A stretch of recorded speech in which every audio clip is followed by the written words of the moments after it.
Hi, Gately Stevenson Matthews. I'm one of the newer board members here at the North Shore Historical Museum.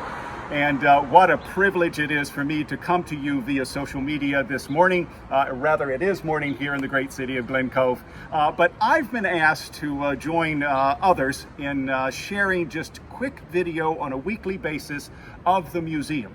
As we all know, we're still in the midst of a pandemic, and as such, the museum cannot be open, as is typically the case.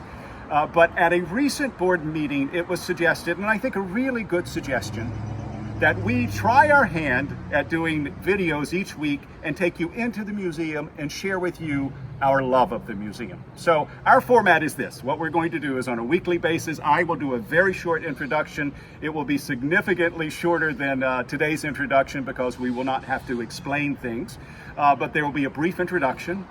Then we'll take you into the museum where Amy Driskell, who is the executive director, will share with you a bit of history. And here's the thing, if you don't already know Amy, you are in for an amazing treat because she is such a wealth of knowledge, and you will see and hear her love of history when she shares with you about the museum. So we'll do a brief history, after which we will take you to Georgie, who is the president of the board, and she will share with you not only her love of history, but on a weekly basis, she will invite a board member, if they're available, to join her, and then they can share with you why they became involved in the museum. So as much as I think you're going to enjoy the history, yes, we are loaded with a lot of objects and a lot of things in this museum.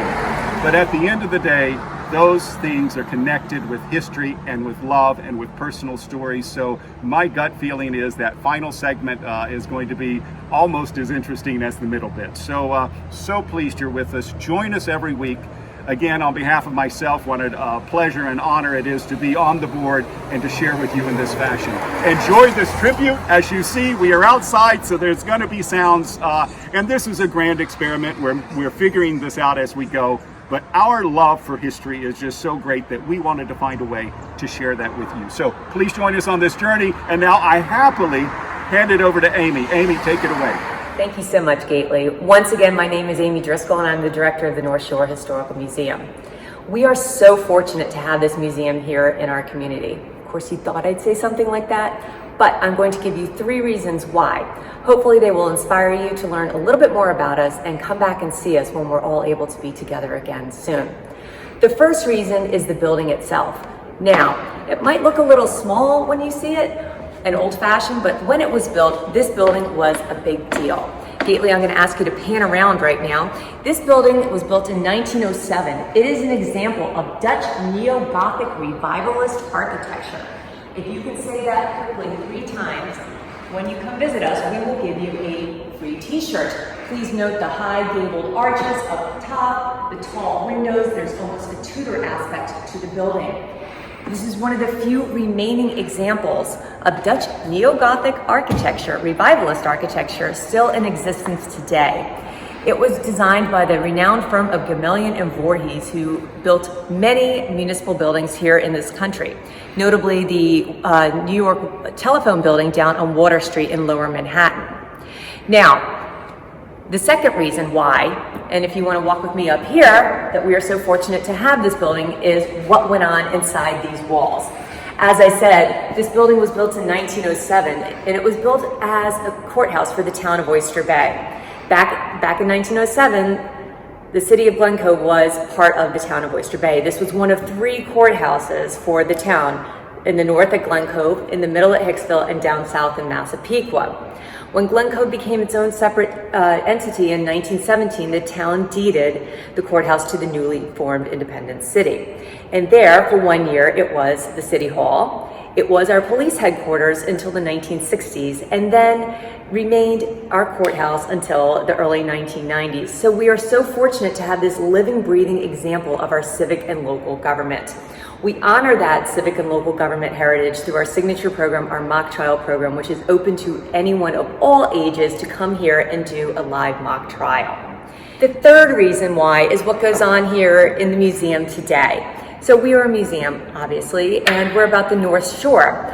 And we interpret the history of the North Shore through many different ways, through concerts and lectures and movies and exhibits. A few examples of those are Gold Coast classrooms, which is about the schools, and some of which are still in existence today, which are housed in former mansions, such as Portledge or the Webb Institute.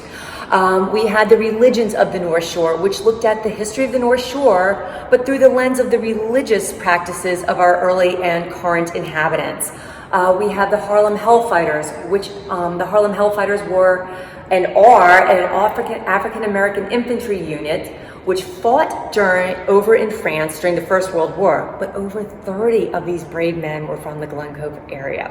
So there are a lot of different things that we do here, and I'm sure one of them, hopefully more of them, you will find interesting. So I hope this inspires you to come back to us. I hope when you drive by, maybe you'll slow down a little bit, take a look at the building. If you're walking by, come on up the steps, read the plaque. You can peek through the windows, peeking still allowed.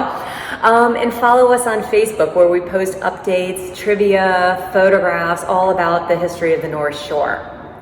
Thank you so much for joining us here today. I'm going to now turn it over to Georgie, our board president, and we'll tell you a little bit more about our community.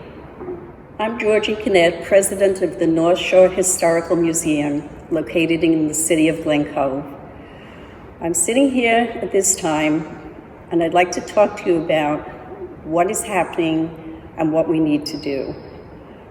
My first wishes are that you're all staying safe and staying well.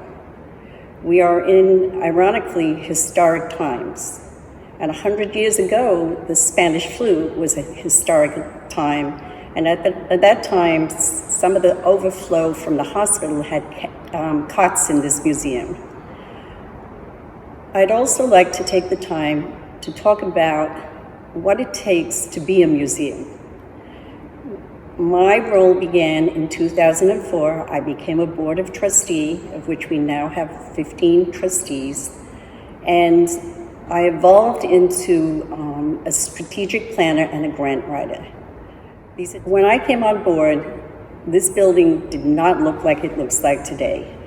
We were in the process of raising money. We had to put in a new roof to start so we could preserve what was inside. And 15 years later, we produced, from restoration, this amazing building.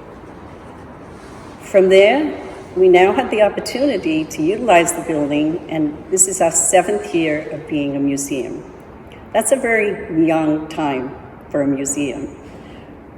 All that we do, we have Amy, who you've met. She's Amy Driskell, our director, who is an amazing person and does many, many things as a part-time director, far beyond what we ever expect of her. And then all of the board are volunteers. Some of them have been around longer than I have, and in the future you'll meet them. But for right now, we really reached, as of mid-March, we became unto our own. We were raising enough funds. We do all kinds of lectures and exhibits. And like for everyone else, we had to stop. So now that we have a better idea of timelines and where we need to be, we are trying to regroup and do what we're doing now, and you'll meet some other board members to talk about it. And we want to continue our museum. We're very much into digital age. We are respecting social distancing. And in the near future, you'll start to get back some of the great things we've been doing for you and with you. To our members, thank you for being so patient.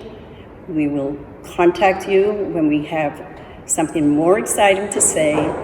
And for now, like everyone else that has a business, and the museum is a business, we are writing grants and reaching out to people to help them support us so that we are still here when all this pandemic isn't.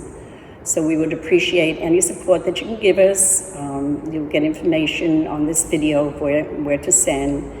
And I really feel honored that I am president of this amazing museum.